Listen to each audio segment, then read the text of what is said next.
हंसते तो हैं लेकिन सिर्फ दूसरों को हंसाने के लिए, वरना जख्म तो इतने हैं कि ठीक से रोया भी नहीं जाता, ठीक से रोया भी नहीं जाता। Music by Mohan Yadav.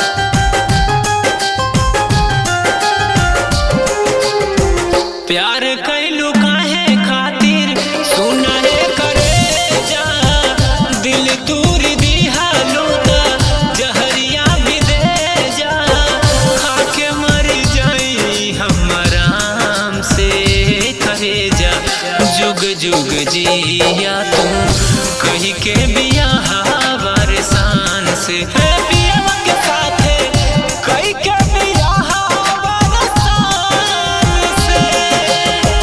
अगर वो खुश है देखकर आंसू मेरी आंखों में, तो रब की कसम हम मुस्कुराना छोड़ देंगे, तड़पते रहेंगे उसे देखने के लिए, लेकिन उसकी तरफ नजरें उठाना छोड़ देंगे। नदिया किनारे जब मिलत रहलुए गोरी, घर से बहाना काके आवत रहलू चोरी चोरी।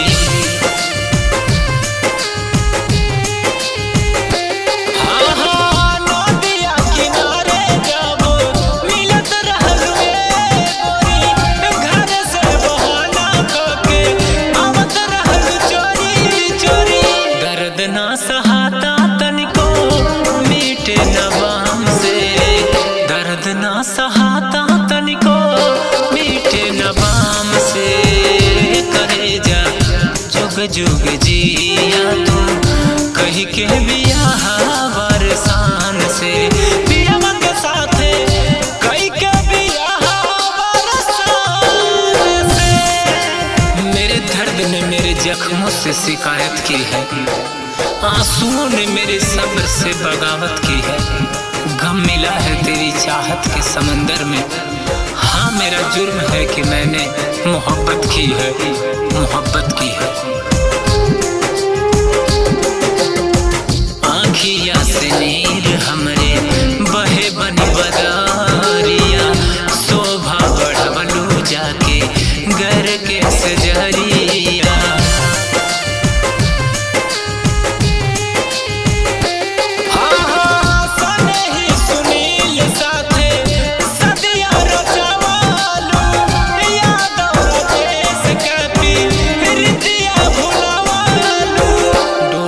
से झांकी के देखा राम अवतार के, जाते जाते झांकी के देखा अपना यार के, करे जा जुग जुग जी